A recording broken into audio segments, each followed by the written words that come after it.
Assalamualaikum warahmatullahi wabarakatuh dan salam sejahtera para pelajar EPPA 3053 Perakaunan Pengurusan. Berikut adalah merupakan penerangan untuk kuliah 1, ya, part 2, ya, bahagian kedua, bermula daripada slide 6 hinggalah slide 28. Okay. Right. So, seterusnya kita ada kat sini, kita masih lagi berada pada topik PKK, iaitu perancangan dan kawalan keuntungan. Okay. Dan berikut adalah merupakan proses pengurusan, yakni fungsi-fungsi pengurusan. Ya. So, kita ada kat sini aspek perancangan. Kita juga ada aspek pengorganisasian. Kemudian kalau kita lihat pada slide 7. Okay. So, kita ada pengurusan sumber manusia, kepimpinan, dan akhir sekali adalah merupakan kawalan. Okay, saya takkan go through slide 6 dan 7 ni. Para pelajar boleh go through sendiri. Ini adalah merupakan asas, ya, bahagian asas kepada bidang pengurusan. Jadi you can go through any management accounting books, introductory management. Dalam konsep asas PKK ini, kita menekankan kepada komitmen pihak pengurusan, yakni pihak pengurusan di semua tahap, ya, iaitu tahap pengurusan atasan, pengurusan pertengahan dan juga pengurusan bawahan, ya. Dan penyertaan ini harus melibatkan kepada aspek penyediaan belanjawan itu tadi, ya, kerana setiap tahap pengurusan mestilah peka, ya, they must be aware, ya, tentang apakah yang sepatutnya dirancangkan, ya, dan apa yang telah dirancangkan supaya pelaksanaan itu tadi adalah sejajar seperti mana yang telah dirancang. Okey. Seterusnya kita ada struktur organisasi. Jadi tahap pengurusan pengenalpastian, ya, individu-individu yang bertanggungjawab untuk menyediakan belanjawan itu tadi adalah jelas, ya, bila mana kita lihat kepada struktur organisasi, ya, sesebuah syarikat itu tadi.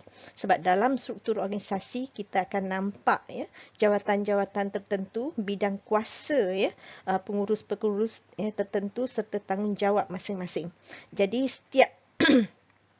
setiap individu tersebut mestilah bertanggungjawab, ya, untuk turut serta di dalam penyediaan belanjawan, ya, yakni di peringkat perancangan. Okey.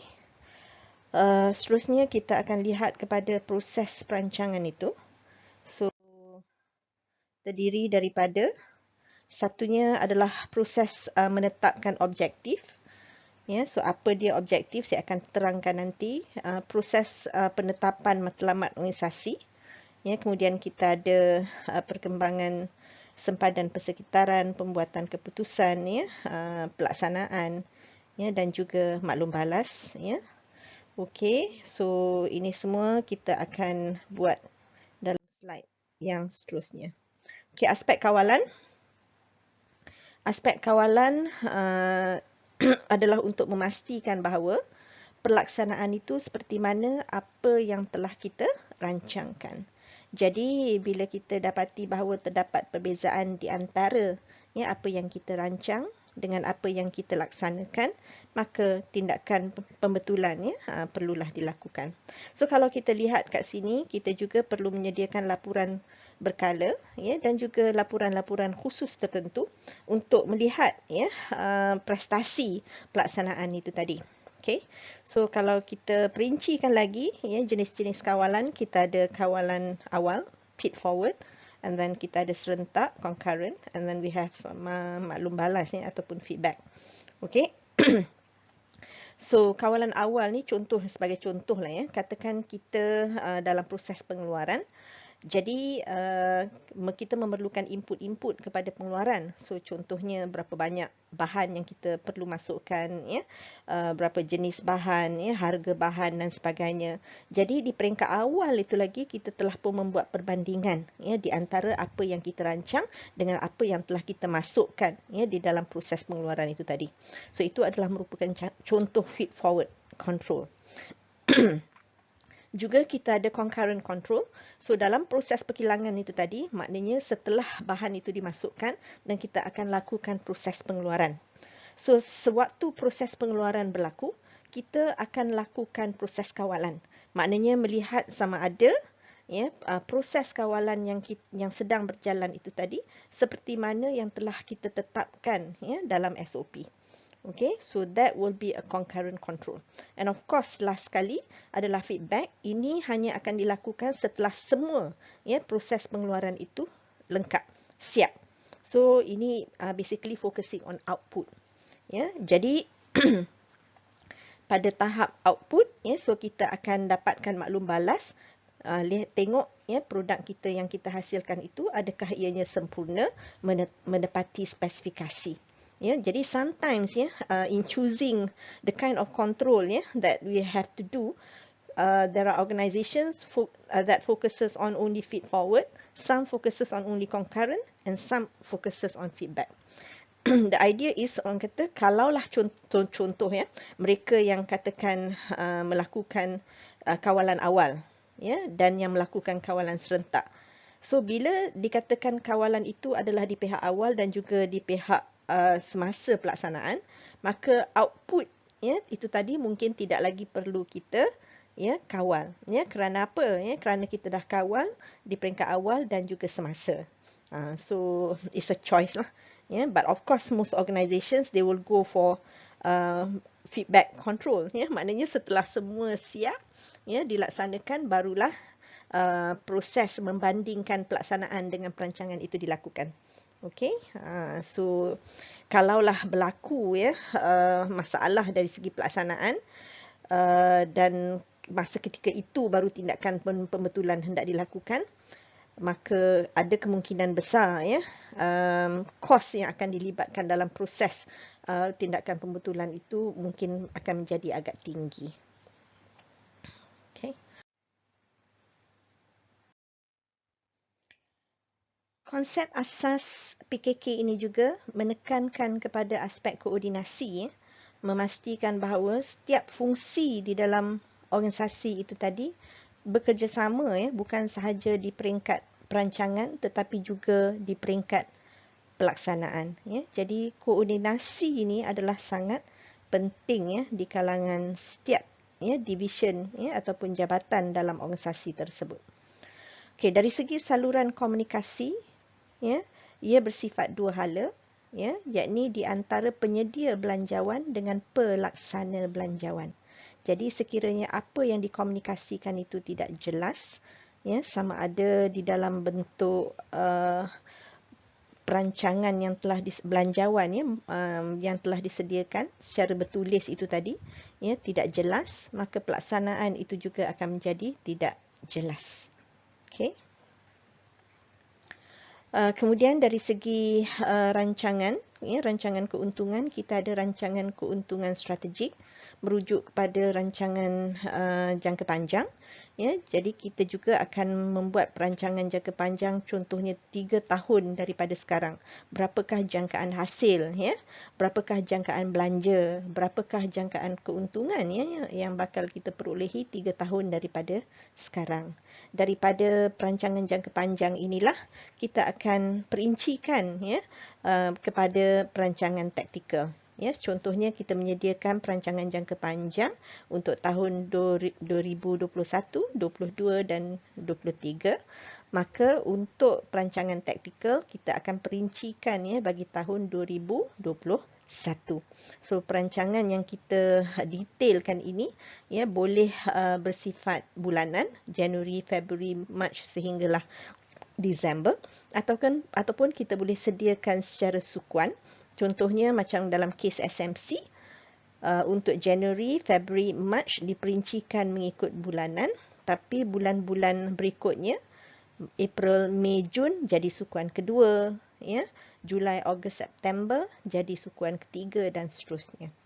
Okey, so itu adalah merupakan perancangan jangka pendek. Kemudian dari segi sistem perakaunan tanggungjawab juga ya saya dah tekankan ketika menerangkan tugasan SMC. So jadi dari segi perakaunan tanggungjawab seseorang pengurus itu dia akan bertanggungjawab ya sama ada terhadap hasil, kos, untung ataupun pelaburan. Ya, jadi belanjawan yang disediakan oleh pengurus-pengurus setiap pusat ini mestilah mencerminkan bidang tanggungjawab ya, dan kuasa masing-masing. Okay. And then kita ada prinsip pengecualian. Ini adalah aspek kawalan. Ya. So bila kita dah merancang, kemudian kita melaksanakan perbandingan di antara pelaksanaan dan perancangan itu, ya, kita akan sediakan dalam bentuk laporan dan bila kita membuat perbandingan, kita akan dapati bahawa ada perancangan yang sama seperti apa yang dirancang, tetapi ada juga pelaksanaan yang tidak sama seperti apa yang kita rancang. Jadi bagi ya item-item yang mana kita dapati ada sisihan ataupun variance, especially sisihan yang besar. Ya, maknanya pelaksanaan itu jauh ya menyimpang daripada apa yang kita laksanakan. Maka ya untuk aktiviti-aktiviti ataupun item-item ini hendaklah kita lakukan siasatan. Ya, kita kena buat siasatan, kena cari penyebab mengapa berlakunya perbezaan di antara pelaksanaan dan juga perancangan supaya tindakan pembetulan boleh kita lakukan. Okey. Dan yang akhir ni adalah pengurusan tingkah laku. Aspek pengurusan tingkah laku ini merujuk kepada tingkah laku penyedia belanjawan dan juga tingkah laku pelaksana belanjawan. Untuk aspek tingkah laku ni kita akan buat di kuliah yang keempat nanti. Ya, so bila kita buat belanjawan fleksibel. Okey. Okey, ciri-ciri penting perancangan dan kawalan ya. Ini menekankan kepada aspek perbandingan di antara perancangan dan operasi ya, yakni pelaksanaan. So bila mana kita membandingkan apa yang kita telah rancang dengan pelaksanaan, ini adalah merupakan aspek kawalan ya. Okey. So apabila kita kata kita hendak mengawal, ya maknanya kita akan cuba lihat ya hasil perbandingan itu tadi. So kiranya terdapat perbandingan, ada kemungkinan perbezaan yang wujud di antara perancangan dan operasi itu adalah disebabkan oleh perancangan itu sendiri dan ada kemungkinan ianya adalah merupakan kelemahan di dalam pelaksanaan itu sendiri. Okey. So kalaulah ia merupakan masalah di dalam pelaksanaan, contohnya usaha yang diinjek ya dalam pelaksanaan itu tidak cukup hebat ya. Dan jadi kita kena betulkanlah ya, mungkin kita boleh memotivasikan pekerja ya supaya dapat meningkatkan semula produktiviti seperti mana apa yang kita rancang. Tapi ada kalanya kita dapati bahawa perbezaan yang ketara wujud antara perancangan dan pelaksanaan bukan disebabkan oleh kelemahan pelaksanaan itu, tetapi adalah disebabkan oleh perancangan. Ya, tapi ia tidak bermakna perancangan itu lemah ya pada ketika perancangan itu dibuat. Cuma ada perkara-perkara yang mungkin berlaku ya selepas perancangan tersebut yang kita tidak dapat buat projection, kita tidak jangkakan. Okey, so seperti contoh ya berlakunya ya menularnya virus ya dan akhirnya memberi kesan kepada ekonomi ya. Jadi apa yang kita rancang untuk jual mungkin tidak lagi dapat dijual. Okay, so therefore aspek kawalan akan cuba lihatlah ya, mungkin kita akan betulkan balik perancangan kita ya supaya seiring dengan keadaan ekonomi semasa, ataupun pada masa yang sama kita cuba memikirkan ya apakah pelaksanaan baru yang harus dilakukan ya untuk mengatasi masalah semasa ini. Right, proses PKK juga. So kalau kita lihat kat sini kita ada beberapa item ya dalam proses PKK. Now, bila saya menjelaskan slide 13 ini, saya akan juga menjelaskan tentang apakah liputan projek belanjawan, yakni projek berkumpulan yang pelajar perlu siapkan. Okay. So kalau kita tengok kat sini, saya akan nyatakan item mana yang mesti dimasukkan dalam projek belanjawan. So harap catat ya. Okey, untuk projek belanjawan, item yang perlu masuk dalam projek tersebut adalah item 1, faktor luaran relevan. Kemudian kita ada item kedua, objektif. Item ketiga, matlamat spesifik. Item keempat, strategi. Okey, item kelima, tak payah. Okey, so kita ada item 1, item 2, item 3, item 4 perlu masuk dalam projek. Item kelima tak payah. Okey, item keenam tak payah. Item ketujuh. Item ketujuh adalah rancangan keuangan strategik. Maknanya pelajar dikehendaki menyediakan belanjawan ringkasan, ringkasan belanjawan untuk jangka panjang. Contohnya untuk kalau untuk projek you will be untuk tahun 2021, 22 dan 23. Okey. So maknanya dalam belanjawan itu kita kena sediakan jangkaan hasil, jangkaan belanja, jangkaan untung. Cukuplah ya. Okey, item 8 ni wajib lah ya, definitely ya. Ini adalah merupakan belanjawan taktikal, yakni belanjawan jangka pendek. So kalau untuk projek belanjawan jangka pendek itu merujuk kepada tempoh setahun bagi tahun 2021 ya, 2021. Jadi untuk belanjawan jangka pendek 2021 ni, pelajar dikehendaki menyediakan belanjawan secara detail, ya, secara bulanan. Ya, walaupun SMC dia tidak disediakan secara bulanan, tapi untuk projek, ya, saya advise pelajar untuk sediakan secara bulanan. Maknanya perincikan mengikut Januari, Februari, Mac, ya, berapakah unit jualan dan nilai jualan untuk Januari, Mac, April sampailah Disember. Okey. So begitu juga dengan belanjawan belanja dan yang lainnya lah. Okay, and then implementasi rancangan kewangan. Yang ini juga perlu dilakukan, menekankan kepada aspek belanjawan tunai, ya, maknanya melihat kepada alir masuk dan alir keluar tunai secara bulanan, ya, sepanjang tahun 2021, dan juga ya dikehendaki menyediakan penyata keuangan, ya, yakni penyata pendapatan pada hujung 2021 dan juga penyata kedudukan kewangan pada hujung 2021. Jadi selepas menyediakan belanjawan tunai ni, ya, perancangan tunai, angka tunai itu akan dijadikan input lah, ya, kepada penyata kedudukan keuangan bagi tahun 2021 nanti. Okey. Item 10 dan item 11 tak perlu masuk dalam projek. Ya, projek belanjawan untuk item 10 dan 11 tak perlu. Saya ulangi. Bagi projek belanjawan, ya, item 1, item 2, item 3, item 4 kena masukkan dalam projek belanjawan. Kemudian kita lompat kepada item 7, item 8, item 9. Okay, so take note of that. Ya, bila nak buat belanjawan nanti rujuk baliklah, ya, slide 13, ya, dan seterusnya. Okay. Okay, item pertama tadi, ya, adalah penilaian, ya, terhadap faktor-faktor relevan, ya. So faktor-faktor relevan tadi kalau kita lihat faktor-faktor luaran sebenarnya ada dua, ya, faktor luaran dan juga faktor dalaman. Jadi kita sebelum menyediakan belanjawan, kita kena evaluate dulu, ya, situasi yang kita ada. So contoh kat sini kita kena lihatlah angkubah-angkubah yang sesuai dengan bisnes yang kita nak operasikan. Okay? So katakanlah kita ambil populasi, ya, population. So di sini sebab kita nak lihat, ya, dari segi kita boleh kawal ataupun tidak item tersebut. So contohnya kita pecahkan kepada short range, medium range dan long range. Okay? So C ni bermaksud controllable and C ni bermaksud non-controllable. So aspek populasi kita tahu bahawa kita memang tak boleh kawal, baik short term, medium term, ya, ataupun long term. So maknanya jadi oleh kerana kita tidak boleh kawal, ya, you kena lakukan survey lah, ya untuk mendapatkan anggaran, ya, berapakah populasi kawasan yang kita nak pasarkan produk kita.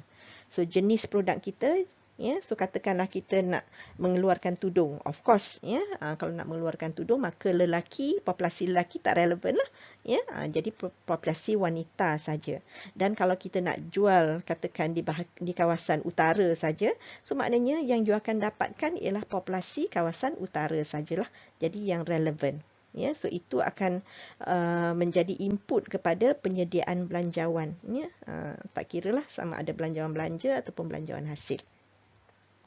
Okay, and then kita juga ada contoh, ya, ini adalah tidak exhaustive, ya, so you can just choose any variables, ya, yang you rasa relevan untuk projek you. So I would suggest pilih 2 ataupun 3 lah, maksimum 3, ya, so minimum 2.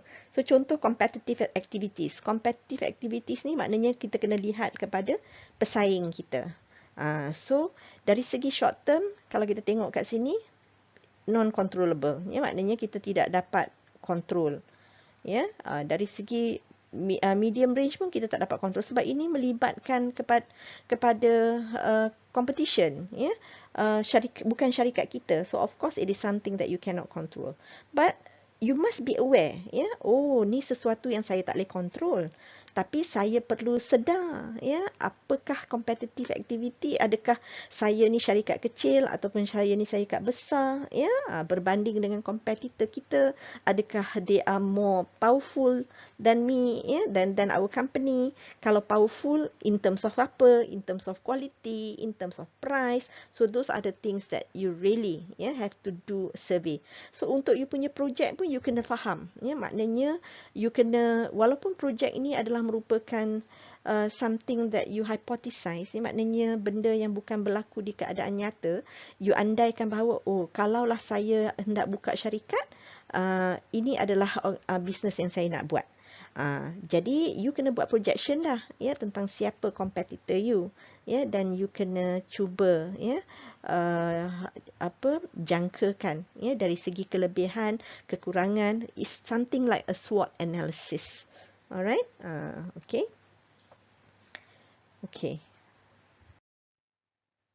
Okay, berikut adalah merupakan analisis angkubah relevan juga, ya, tetapi merujuk kepada angkubah dalaman.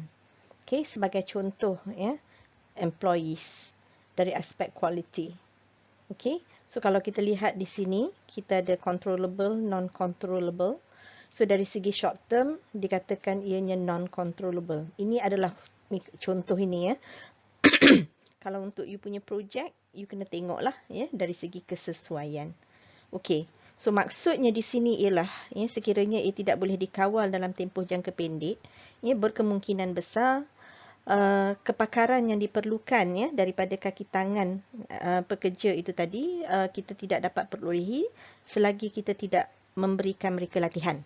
Okay, jadi kita andaikan dalam tempoh katakan dalam tempoh 6 bulan, ya, barulah pekerja yang kita ambil bekerja katakan pada bulan Januari itu akan mahir, ya. So dijangka mahir pada bulan Julai sebab mengambil tempoh 6 bulan untuk melatih. Jadi bermakna pada Januari, Februari, Mac, April, Mei, Jun kita tidak boleh mengawal kualiti mereka, tetapi bila sampai saja kepada Julai contohnya, ya, barulah pekerja tersebut mahir. Okey, apakah kepentingan, ya, analisis ini tadi? Ya, kepentingan analisis ini adalah kerana ia haruslah diambil kira di dalam penyediaan belanjawan itu sendiri. Katakanlah kita sedang menyediakan belanjawan untuk pengeluaran, ya, belanjawan pengeluaran. Menentukan tahap produktiviti, ya, output kita. Itu semestinya amat bergantung kepada kualiti pekerja. Okey, so kalaulah kita andaikan bahawa, ya, pengeluaran pada bulan Januari sehingga Jun berasaskan kepada pekerja yang tidak mahir, maka produktivitinya pastinya rendah. Dan kalaulah kita andaikan bahawa ia mengambil masa 6 bulan untuk melatih mereka ini, so kalau kita perlu sediakan belanjawan pengeluaran mulai bulan Julai, kita akan dapati bahawa terdapat peningkatan yang mendadak lah ya dari segi produktiviti bulan Julai dan seterusnya. Apa yang saya nak cuba jelaskan di sini ialah dalam penyediaan belanjawan kita harus memadankannya dengan keadaan semasa apa yang ada ya pada ketika itu ya dan apakah perancangan masa depan yang kita akan lakukan. Contohnya ya sekarang kita ada pekerja yang tidak berkualiti tetapi melalui latihan mereka akan jadi pekerja yang berkualiti. Okey.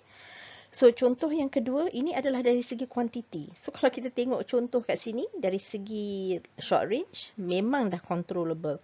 Ini bermaksud, kita boleh mengambil pekerja tersebut, ya, seberapa ramai, ya, sekalipun, ya, at any point in time. So, maknanya kalaulah kita dijangka memulakan operasi pada Januari 2021, kita memerlukan seramai 100 orang pekerja, kita jangkakan kita memang boleh ambil ya seramai 100 orang pekerja. Jadi bila kita membuat perancangan pengeluaran ya sebagai input kepada pemprosesan pengeluaran, maka kita tahulah kita perlukan 100 dan kita boleh ambil 100 ya right from the start ya right from January. Jadi dalam kes ini input ya kepada penyediaan belanjawan itu akan mengambil kira ya sumber-sumber yang dijangka ada pada ketika itu. Okey. So dan lain-lain ini adalah juga merupakan contoh-contohlah angkubah dalaman. So nanti untuk projek at least ya ambil 2 angkubah ya luaran, 2 angkubah dalaman untuk dinilai ya dalam penyediaan projek itu nanti. Alright. Okey, slide 16 ni pun sama ya, analisis angkubah dalaman ya, angkubah tambahan ya sebagai contoh. So boleh rujuklah nanti. Okey, slide 17 ni masih ya berkaitan dengan analisis angkubah. Yang ini adalah angkubah luaran ya. Jadi kalau kita tengok kat sini, kita akan membuat pernyataan lah dengan jelas ya untuk setiap angkubah-angkubah yang kita nilai supaya kita boleh jadikan input ya kepada penyediaan belanjawan tahunan nanti. Okey.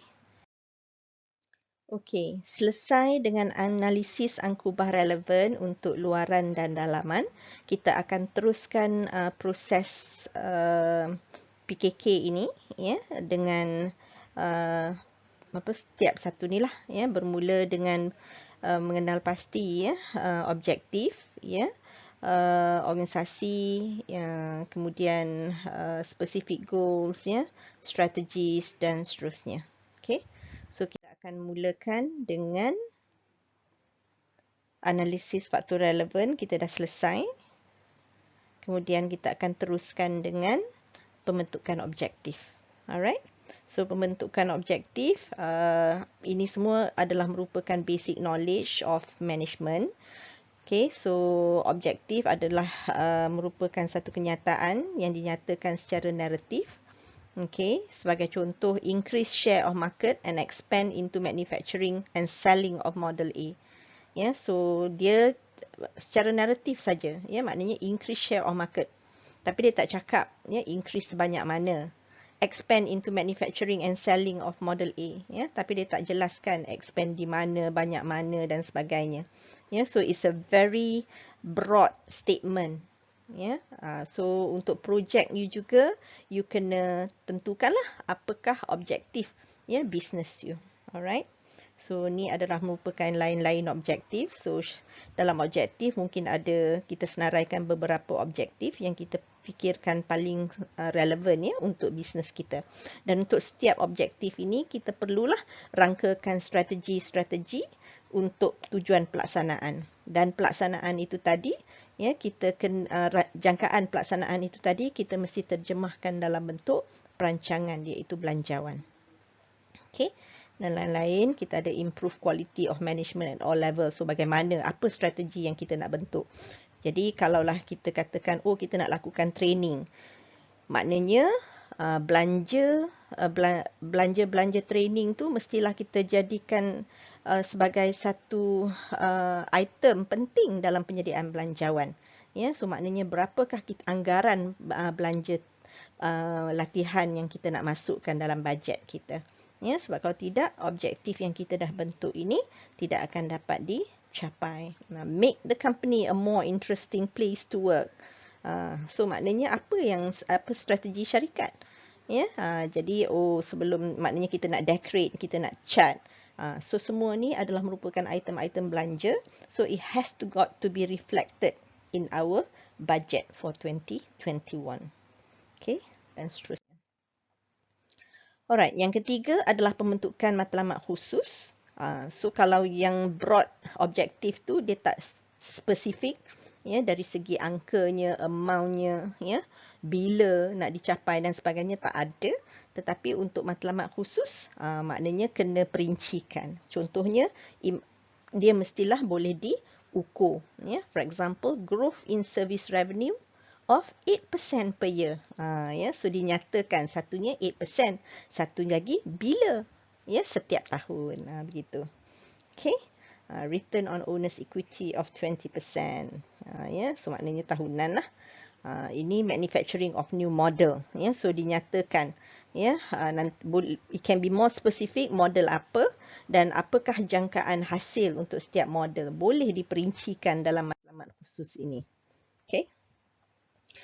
Setelah kita bentuk objektif, kemudian matlamat khusus, maka kita kena tentukanlah apa strategi-strategi yang hendak dibentuk, ya, bagi mencapai objektif dan juga matlamat khusus itu tadi. Okay, so contoh, improve facilities to increase efficiency, and improve working conditions of employees. So kita kata kita nak naikkan semangat pekerja dan sebagainya, ya. Jadi bermakna salah satu strategi dia ialah dengan increase, ya, facility. Ya, improve the facility. So contohnya mungkin kita nak pasang aircon, ya, nak menyiapkan tempat rehat, ya, dan sebagainya. So jadi these are the strategies. Again, ya, strategies ini must be reflected in our budget lah, ya, dari segi penggunaan sumber itu nanti. Alright, so dan lain-lain. Okay. Yang kelima ni tak ada apa-apalah, ya, arahan perancangan pengurusan eksekutif. So it's about communicating, ya, maknanya kita kena communicate, ya, kepada pengurus-pengurus pertengahan dan juga pengurus-pengurus bawahan lah tentang perancangan, ya, yang telah kita sediakan. Yang keenam ni pun tak ada apa-apa, penyediaan dan penilaian, ya, rancangan-rancangan projek. Ya, tapi kalau untuk projek, ya, projek belanjawan you, ni dari segi penyediaan belanjawan itu mestilah dari aspek jangka panjang. Saya dah explain sebelum ini. Okay. So contohnya pembelian teknologi baru. So kenapa pembelian teknologi baru ini adalah jangka panjang? Sebab teknologi yang kita akan invest itu boleh digunakan untuk tempoh beberapa tahun. Now, belanjawan yang you nak sediakan ni adalah untuk tahun 2021, ya. Tetapi pembelian teknologi ini boleh digunakan, boleh dimanfaatkan bukan sahaja untuk tahun 2021, tetapi juga untuk tahun 2022, 23, 24 dan seterusnya. Okey.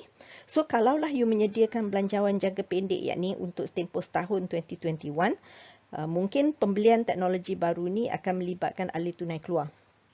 So alih tunai keluar yang keluar dan alih tunai keluar ni mungkin melibatkan beberapa tahun, ya, tahun 2021, 2022, 23 dan sebagainya. So kalaulah alih tunai keluar ini melibatkan tahun 2021, 2021, maka dia mestilah disenaraikan sebagai item-item belanja, ya, dalam belanjawan untuk 2021. Ya, kemudian nanti bila sampai kepada 2022 pun sama jugalah, ya, you kena incorporate, ya, sebab ini adalah merupakan belanjawan jangka panjang yang sifat dia berulang lah selagi belum selesai. Okey. Okay, pemaksaan macam saya katakan tadilah, ya, maknanya kalau dia melibatkan tahun 2021, dan you kena capture hanya alih keluar yang melibatkan 2021 sahaja. Kemudian balance tu adalah 2022 dan seterusnya. Okay.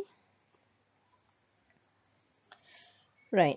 Yang ketujuh, pembentukan dan kelulusan rancangan keuangan, ya, keuntungan strategik dan juga taktikal. Yang ni, yang seperti yang saya dah explain juga tadi.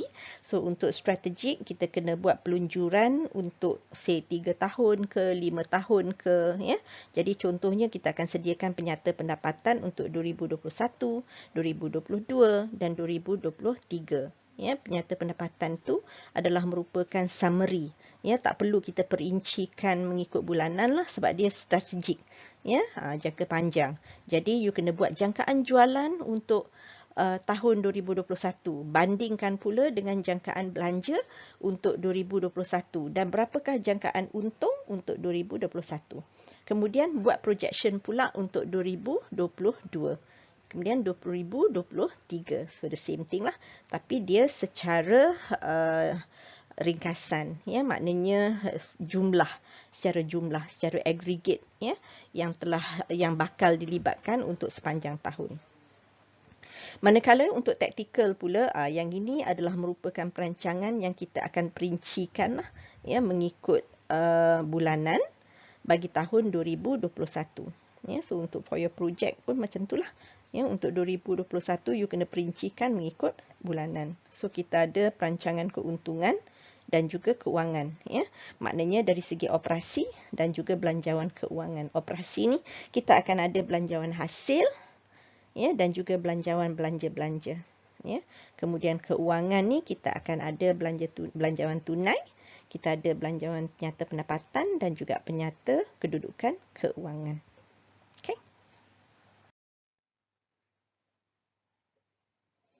Okey, dari segi pelaksanaan, so kita laksanakanlah. Ya, tak ada apa-apa. 6, kita akan buat perbandingan lah, ya, maknanya membandingkan pelaksanaan itu dengan perancangan. 8, 9 ni tak perlu masuk dalam projek you lah, ya.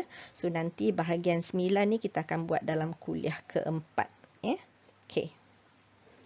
Tindakan susulan pun samalah, ya. Maknanya bila kita dah buat laporan prestasi, tengok, ya, perbandingan di antara pelaksanaan dan juga perancangan, ya, yang mana yang memuaskan dan yang mana yang tidak. Yang mana yang memuaskan, kita akan tindakan susulan kita akan teruskanlah. Yang mana yang tidak memuaskan tindakan susulan kita perlu membuat tindakan pembetulan dan sebagainya. Alright. Okey, tajuk slide 25 ni, ini adalah merupakan kaedah penyediaan belanjawan, ya, ataupun pendekatan, ya, penyediaan belanjawan. So kita ada menggunakan kaedah incremental. Incremental ni maknanya kita mengandaikan apa yang telah kita lakukan pada tahun 2020, kita akan teruskan, ya, pada tahun 2021. So, kita nak sediakan belanjawan untuk tahun 2021. Jadi, kita dah ada senarai item-item hasil bagi tahun 2020. Kita juga dah ada senarai item-item belanja pada tahun 2020. Jadi, untuk, ya, tahun 2021, kalau kita menggunakan kaedah incremental, kita akan andaikan apa yang kita buat dalam 2020 tu, kita akan teruskan. Tetapi pada tahap incremental, maknanya kita akan increase lah. So kalau jumlah hasil kita pada tahun 2020 adalah 1 juta, so mungkin kita kata, oh, kita nak up lah 10%, macam tu. Ya, so bilalah hasil pengeluaran kita dah tingkatkan, maka of course belanja-belanja juga akan meningkat, ya, to a certain percentage. It can be across the board, maknanya semua belanja kadar kenaikan dia sama 10%, ataupun kita boleh pecahkan. Mungkin ada belanja yang kenaikannya 10%, mungkin ada belanja yang kenaikannya 5%, ya, begitu, ya. So itu adalah kaedah incremental. Now, bahayanya dalam kaedah incremental ni ialah sebab kita andaikan kita akan teruskan apa yang kita lakukan pada tahun 2020. So, dikhawatiri pernah berlaku ketidakcekapan dalam tahun 2020. Tetapi memandangkan kita menggunakan kaedah incremental, kita akan teruskan juga. Ya, so itu bahayanya lah, ya, kaedah incremental. Ya, kalau kita nak gunakan secara 100% kaedah ini. Okey. Okey, berbeza dengan kaedah berasaskan sifar. Dia betul-betul bertentangan, ya. Kaedah incremental kita andaikan benda tu dah wujud, kita akan tambah saja. Sedangkan kaedah berasaskan sifar ialah kita andaikan seolah-olah benda tu memang tak wujud. Jadi kita andaikan bahawa apa yang kita lakukan dalam tahun 2020 ni, ya, kita mungkin takkan teruskan untuk tahun 2021. Jadi setiap item hasil dan setiap item belanja kita akan fikirkan semula. Wajar ataupun tidak, setiap item yang wujud di dalam tahun 2020 ni untuk kita teruskan. So maknanya we zeroize all expenses and revenue. So you will do a justification for each of these item to decide whether to continue, or to abandon it. Okay. Jadi kalau kita baca kat sini, bermula dengan tahap sifar dan menganggap operasi sebagai operasi yang baru. Kelemahan dia ialah, dia very time consuming, sangat time consuming sebab setiap item you kena evaluate, evaluate semula and berikan justifikasi untuk diteruskan ataupun tidak. Jadi kaedah incremental pun banyak kelemahan dia, kaedah berasaskan sifar ni pun banyak kelemahan dia. Seeloknya kita boleh gabungkan, mungkin ada item-item yang memang akan berlaku incremental, peningkatan. Tetapi mungkin ada item-item yang macam mana sekalipun, tidak dapat, orang kata kita elakkan, kita terpaksa juga teruskan. Tapi kalau item-item yang berasaskan sifar ni, maknanya mungkin boleh wujud, mungkin tak perlu wujud. Maknanya dia berasaskan kepada budi bicara. So sebagai contoh, item-item training katakan, kita dah lakukan training, latihan, banyak latihan pada tahun 2020. Jadi sekarang ni kita nak sediakan belanjawan untuk tahun 2021. Jadi kalau last year kita budget 1 million for training, adakah this year pun kita nak budget 1 million for training? So ini adalah berdasarkan kepada budi bicara. Is known as discretionary expenditures. So for discretionary expenditures kita boleh kosongkan. So maknanya kita boleh menggunakan kaedah berasaskan sifar. Tapi untuk item-item contohnya pengeluaran, kalau last year kita produce jus nenas, takkanlah tiba-tiba 2021, tak jadilah produce jus nenas. Sedangkan jus nenas pada tahun 2020 memang successful. So jadi pada tahun 2021 automatik kita tahu dah kita akan teruskan. Jadi tak payahlah kita nak sifarkan item tersebut. Jadi mungkin kita buat incremental sahaja untuk item berkenaan. Then kaedah incremental gabungan kaedah pelaksanaan belanjawan incremental dan sifar ini bila kita gabungkan akan menjadi sesuatu yang lebih ideal, lebih berkesan, dari segi perancangan itu tadi. Okay. Alright, PPBS, Planning, Programming, Budgeting System. Ini adalah merupakan kaedah belanjawan yang dulunya digunakan oleh government, di mana ia berasaskan kepada projek. It's a project based. Contohnya kita nak buat belanjawan untuk jalan pelaksanaan, jalan raya, highway. So therefore kita akan membuat perancangan khusus untuk projek penyediaan jalan raya itu tadilah. Berapakah sumber-sumber yang diperlukan, berapakah anggaran wang yang diperlukan dan sebagainya. So that is PPBS. So selesai sudah penerangan untuk kuliah 1. Penerangan kuliah 1 ni kebanyakannya akan dijadikan input kepada penyediaan projek belanjawan, yakni projek kumpulan. So nanti sebelum pelajar start projek belanjawan you, rujuk balik nota kuliah 1 ni, dengar balik penerangan dan tengok apakah aspek-aspek yang perlu dimasukkan dalam projek belanjawan itu tadi. Alright. Okay then. So good luck. Thank you.